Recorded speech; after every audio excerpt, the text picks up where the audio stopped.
Olá, nós somos alunos da EEP Leonel de Moura Brizola, de Fortaleza, Ceará, e vamos apresentar agora o projeto Smartphone Estratégias para a Redução do Uso Indevido, parte 2, que tem como orientador o professor Erasmo Fernandes Nobre. Meu nome é Marcelo Fernandes Linhares. E eu me chamo Maria Laís Freire Garcia. Meu nome é Letícia Bezerra de Abreu.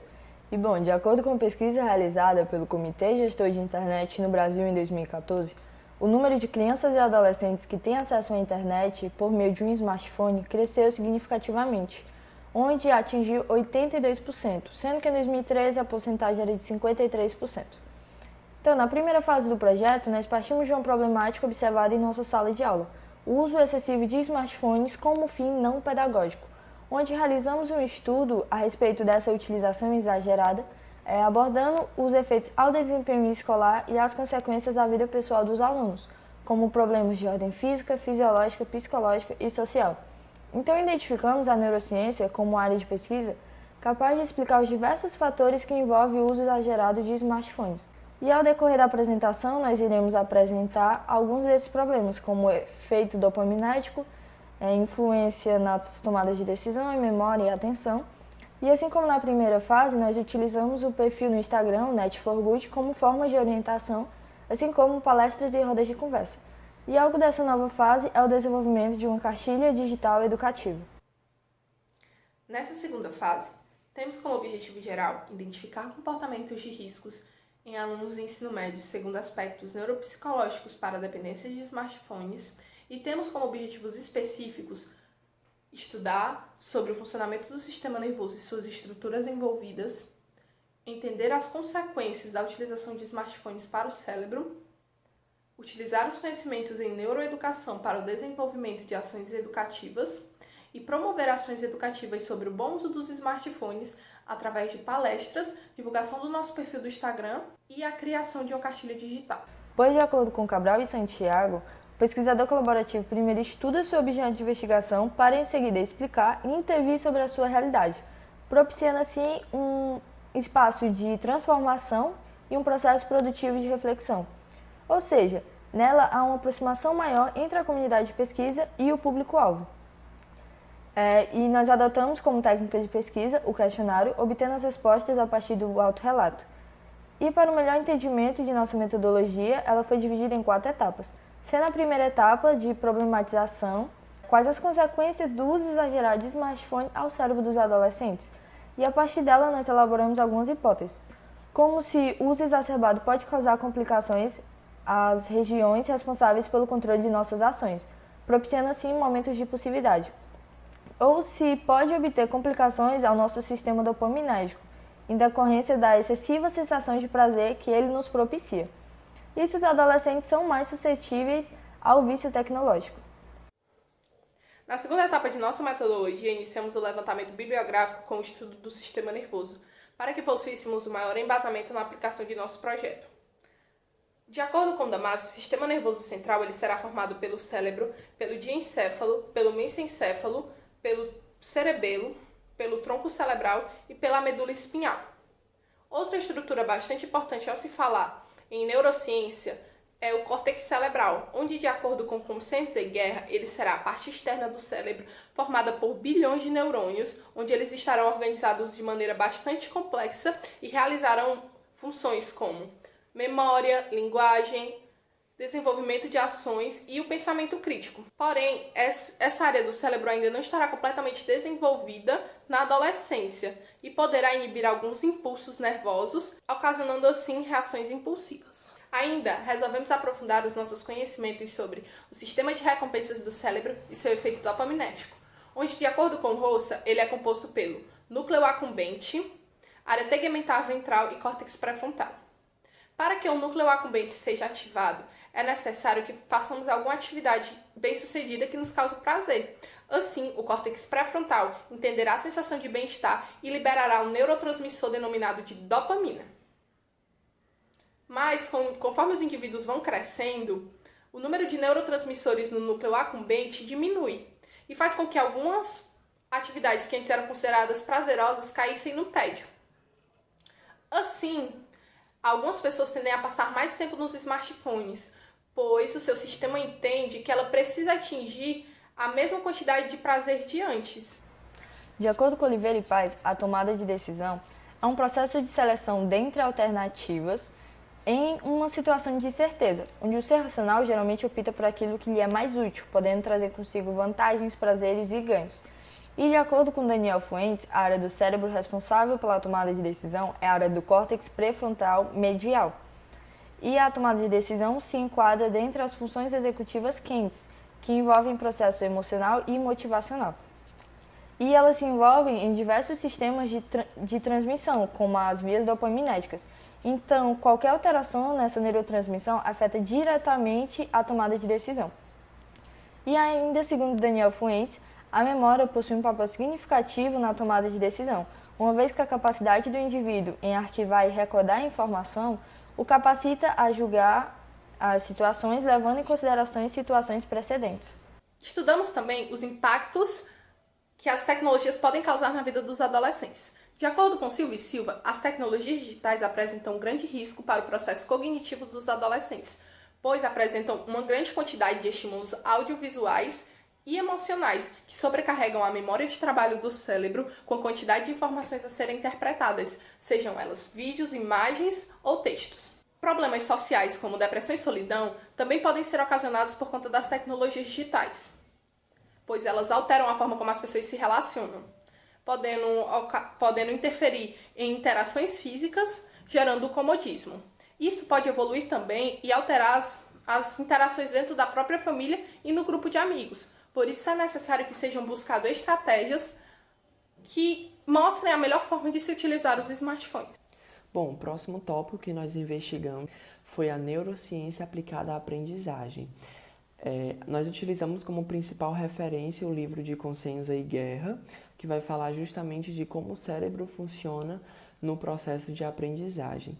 Nele nós vimos que essa estrutura ela já possui uma motivação intrínseca a aprender, ou seja, diante de informações que são consideradas relevantes, são estimulantes e são consideradas imprescindíveis à sua sobrevivência, por exemplo, o cérebro aí ele vai voltar a sua atenção a esses conhecimentos. E foi justamente o fenômeno da atenção em que nós percebemos que o cérebro, mesmo tendo muitas ligações entre as suas células nervosas, primeiro que ele não tem a capacidade de explorar todos os estímulos que entramos em contato diariamente, como também seria um gasto pouco econômico se ele se encarregasse de cada uma dessas informações.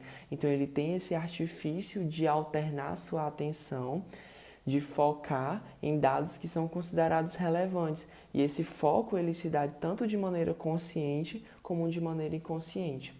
E por último, a respeito da neuroeducação, a gente investigou sobre a memória, que ela é estruturada como memória operacional ou memória de trabalho, e também tem a memória permanente, que por sua vez é dividida em memória explícita e memória implícita. A memória operacional, memória de trabalho, é aquela que vai armazenar as informações em um primeiro momento por um certo período de tempo. E se essas informações forem ligadas a conhecimentos já estruturados na memória permanente, ou eles forem repetidas diversas vezes, essa memória, por meio da formação de proteínas e de outras substâncias para melhorar o circuito neural, ela pode ser passada para a memória permanente. E na memória permanente, se ela for lembrada de maneira consciente, ela é conceituada como memória permanente explícita, mas se for aquela memória relacionada a habilidades ou procedimentos em que nós lembramos de maneira inconsciente, ela é conceituada como uma memória permanente implícita. Esses conhecimentos eles foram de extrema importância, principalmente no que tange à elaboração da nossa cartilha, por exemplo, já que por meio dessas informações a gente pôde elaborar melhor como seria a nossa cartilha. E nós vimos que nós não poderíamos colocar as informações de qualquer maneira, que elas teriam que ser contextualizadas de forma que o jovem, de forma que o público possa ver como aquelas informações podem influenciar na sua vida, como o uso de tecnologias digitais, por exemplo, pode de alguma maneira influenciar no seu cotidiano. A cartilha educativa foi elaborada no contexto das campanhas governamentais com o intuito de promover o acesso à informação a todos os setores sociais, em diferentes níveis socioeconômicos e contextos socioculturais. De acordo com Mendonça, inicialmente elas eram produzidas para a alfabetização brasileira em 1540 e com fins políticos a partir da Era Vargas. E pelo fato das cartilhas com temas específicos, como saúde e tecnologia, utilizarem de uma linguagem mais técnica, por muitas vezes desconhecida da sociedade, elas operam como propagadora dos fundamentos científicos. E de acordo com Mendonça, para cumprir o objetivo didático, elas precisam promover a didatização das informações científicas e o que ocorre de forma multimodal, pela via da linguagem verbal, pelas imagens e pelos gráficos utilizados. Na terceira etapa de nossa metodologia, nós aplicamos o questionário com os alunos da EP Leonel de Moura Brizola. O questionário escolhido ele foi desenvolvido pelos pesquisadores Lin et al. Em Taiwan e recebeu como nome Smartphone Addiction Inventory, SPY, que por sua vez foi traduzido, adaptado e validado para o território brasileiro por meio da doutora em Medicina Molecular Júlia Machado Cury, ficando conhecido aqui como Inventário de Dependência de Smartphone, SPY-BR.